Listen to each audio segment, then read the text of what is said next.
बिस्मिल्लाहिर्रहमानिर्रहीम। अस्सलाम वालेकुम स्टूडेंट्स। आज हम इलेक्ट्रोस्टैटिक्स से रिलेटेड रिमेनिंग 2 प्रॉब्लम्स करेंगे, जिसमें प्रॉब्लम नंबर 2 और प्रॉब्लम नंबर 5 शामिल है। तो पहले हम प्रॉब्लम नंबर 12.2 देखते हैं। इसमें आपको एक फिगर देता है और कहता है कि calculate vectorially the net electrostatic force on q as shown in figure. तो यहाँ पर फिगर में एक चार्ज है क्यू। इस पर लगने वाली नेट इलेक्ट्रोस्टैटिक फोर्स वेक्टोरियली मालूम करनी है, यानी वेक्टर्स के मेथड को यूज़ करते हुए आपने फाइंड आउट करनी है। तो इस चार्ज को आप देखें, Q यहाँ पर मौजूद है और ये फोर्स फील कर रहा है 2 चार्जेस की वजह से। एक चार्ज है Q1 और दूसरा चार्ज है Q2। तो पहले हम देखते हैं कि फोर्सेस की नेचर क्या है। यहाँ पर देखें Q1, Q पर जो फोर्स लगा रहा है वो रिपल्सिव फोर्स होगी, यानी Q1 Q को इस तरफ रिपेल करेगा। उसकी वजह ये है कि Q पॉजिटिव है और Q1 भी पॉजिटिव है, तो Q1 Q को रिपेल करेगा, जबकि Q अट्रैक्ट होगा Q2 की तरफ, क्योंकि Q2 नेगेटिव चार्ज है और Q पॉजिटिव चार्ज है। तो Q चार्ज को Q2 अपनी तरफ अट्रैक्ट करेगा। तो अब हम कहते हैं कि Q1 Q पर जो फोर्स लगाता है वो F1 है और Q2 Q पर जो फोर्स लगाता है वो F2 है और उसकी डायरेक्शन भी शो की गई है। अब Q पर 2 फोर्सेस लग रही हैं, एक इस डायरेक्शन में है जबकि दूसरी इस डायरेक्शन में है। अब अगर एक पॉइंट चार्ज पर 2 फोर्सेस लग रही हैं तो ये चार्ज इसको भी फॉलो करेगा और इसको भी फॉलो करेगा। तो ये इन दोनों फोर्सेस का वेक्टर सम होगा जो नेट फोर्स इस चार्ज Q पर लगेगी। तो Q चार्ज इन दोनों को फॉलो करते हुए कुछ इस डायरेक्शन में मूव करेगा। ये आप यही समझें कि यहाँ पर एक पॉइंट पड़ा है, कोई ऑब्जेक्ट पड़ा है और 2 रस्सियाँ हैं, एक की डायरेक्शन इस तरफ है, एक की डायरेक्शन इस तरफ है, और दोनों रस्सियों से आप इस ऑब्जेक्ट को खींच रहे हैं, तो नतीजे में ये ऑब्जेक्ट कुछ इस डायरेक्शन में मूव करेगा। तो अब हम इन दोनों फोर्सेस को बारी बारी रेक्टेंगुलर कंपोनेंट्स के अंदर रिजॉल्व करते हैं, क्योंकि हमने इनको वेक्टोरियली सॉल्व करना है। तो F1 के 2 कंपोनेंट्स होंगे, एक होगा F1x और एक होगा F1y। ये आपको शो किए गए हैं कि टेल से हॉरिजॉन्टल, ये F1 के टेल से हॉरिजॉन्टल और टिप से वर्टिकल लाइन लगा के टेल से टिप तक आप एरोस लगा कर ले जाएं तो ये 2 कंपोनेंट्स बन जाते हैं। इसी तरह F2 की टेल से हॉरिजॉन्टल, टिप से वर्टिकल लाइन लगाकर टेल से टिप तक एरोस की मदद से इन वेक्टर्स को शो कर दें तो ये 2 कंपोनेंट्स F2 के हो जाएंगे। एक होगा F2x और दूसरा होगा F2y। अब आपने इन दोनों फोर्सेस को कंपोनेंट्स में रिजॉल्व कर दिया है।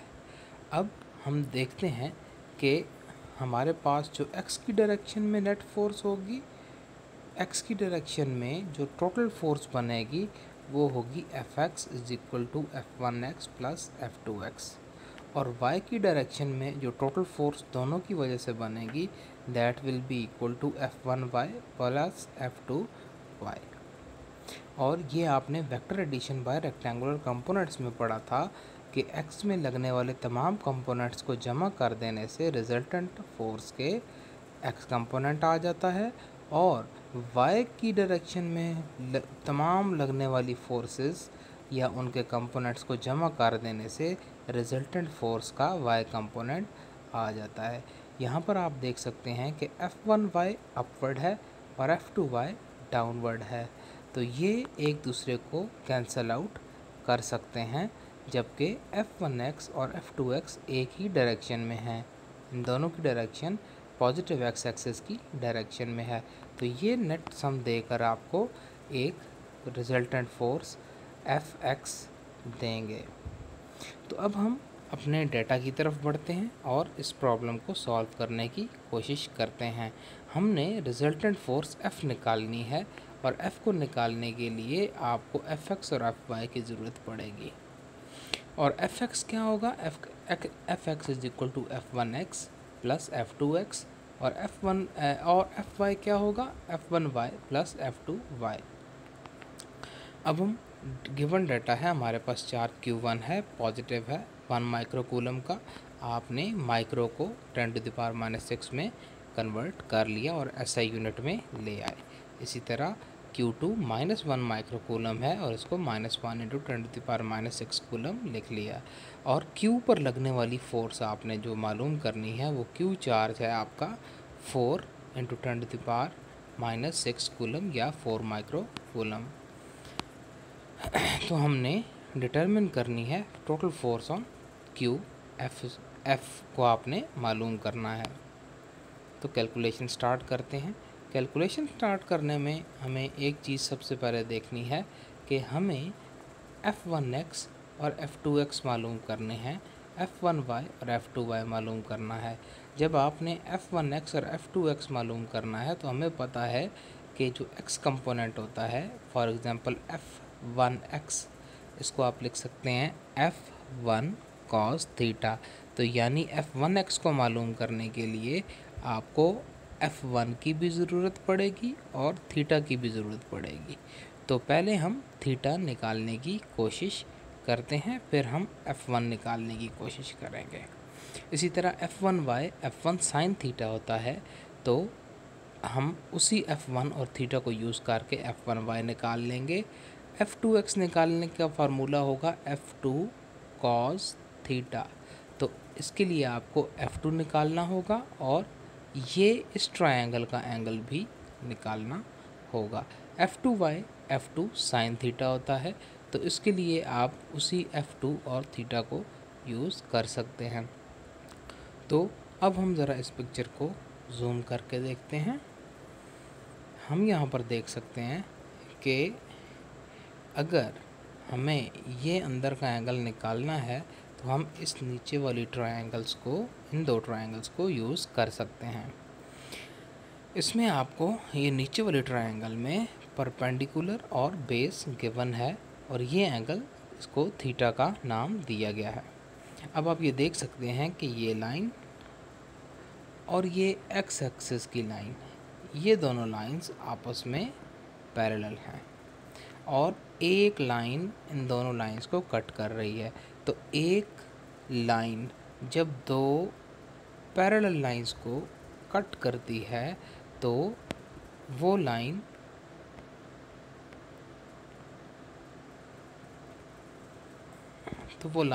यहाँ पर जितना एंगल बनाएगी, यहाँ पर भी दूसरी लाइन के साथ भी उतना ही एंगल बनाएगी। ये एंगल हम निकाल सकते हैं क्योंकि यहाँ पर इसके साथ बेस है, थीटा के साथ बेस होती है और ऑपोजिट में परपेंडिकुलर होता है। तो हम tan थीटा के फार्मूला से tan theta is equal to perpendicular यानी 0.8/0.6 यानी base, tan theta is equal to perpendicular by base के फार्मूला से थीटा निकाल सकते हैं। जब हमें ये थीटा पता चल जाएगा तो ये हमारा थीटा एंगल हो जाएगा। इसी तरह ये एंगल निकालने के लिए F2 और F2x के दरमियान जो एंगल है, ये निकालने के लिए भी आप इस ट्रायंगल को यूज़ करेंगे। तो यहाँ पर अगेन हम देख सकते हैं कि ये लाइन एक्स एक्सिस और ये लाइन, ये दोनों आपस में पैरेलल हैं, ये आपस में पैरेलल हैं। तो ये एक लाइन इनको कट कर रही है और यहाँ जब एक लाइन दो पैरेलल लाइंस को कट करे तो जितना एंगल इस जगह पर बनेगा उतना ही एंगल यहाँ पर बनेगा। और ये अल्टरनेटिंग एंगल्स का मैट्रिक के अंदर एक थ्योरम था जो आपने स्टडी किया था। तो हम बेसिकली अगर ये दो थीटा निकाल लें तो हमें ये एंगल्स पता चल जाएंगे। अब ये दोनों बिल्कुल एक जैसी ट्रायंगल्स हैं, तो हम थीटा को एक दफ़ा ही निकालेंगे और जितना थीटा इधर आएगा उतना ही थीटा इधर आ जाएगा, क्योंकि इनमें दोनों तरफ परपेंडिकुलर कॉमन है और बेसिस की लंबाई भी सेम है, तो ये दोनों थीटा सेम आएंगे।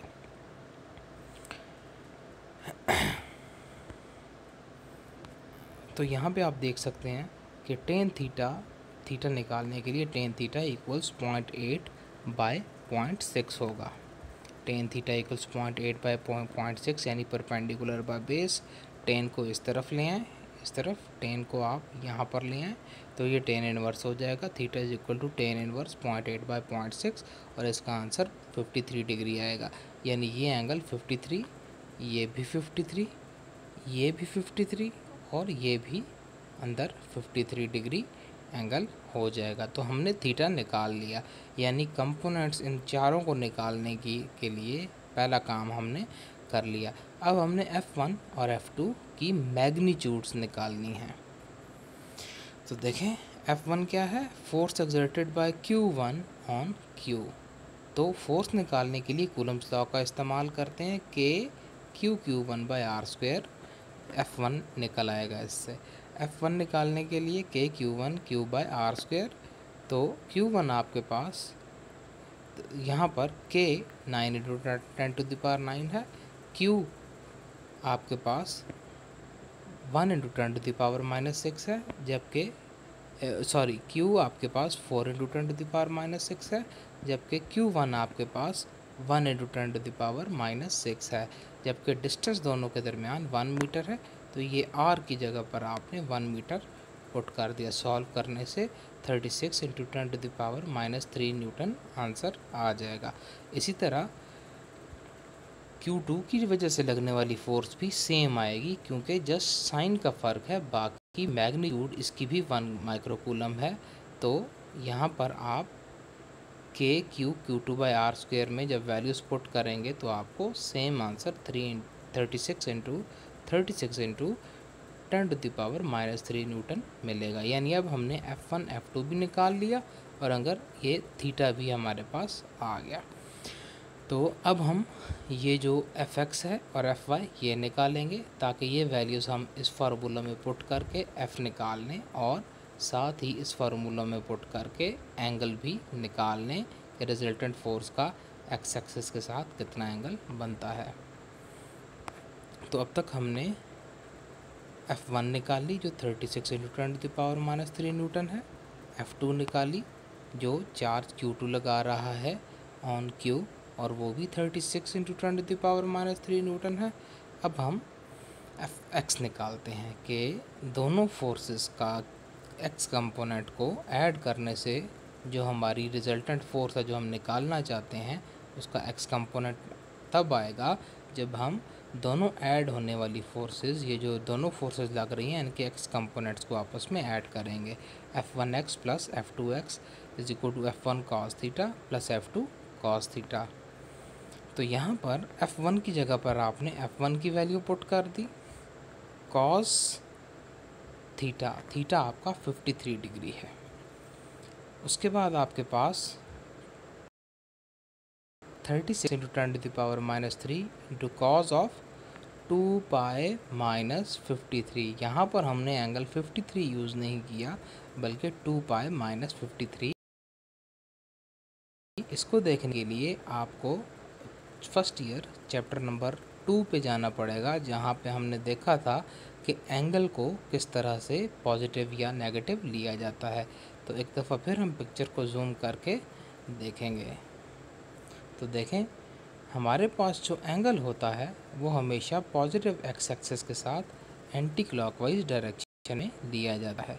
तो जब आपने ये एंगल थीटा मालूम किया था तो ये पॉजिटिव एक्स एक्सिस के साथ वेक्टर एंटी क्लॉकवाइज डायरेक्शन में बना रहा था।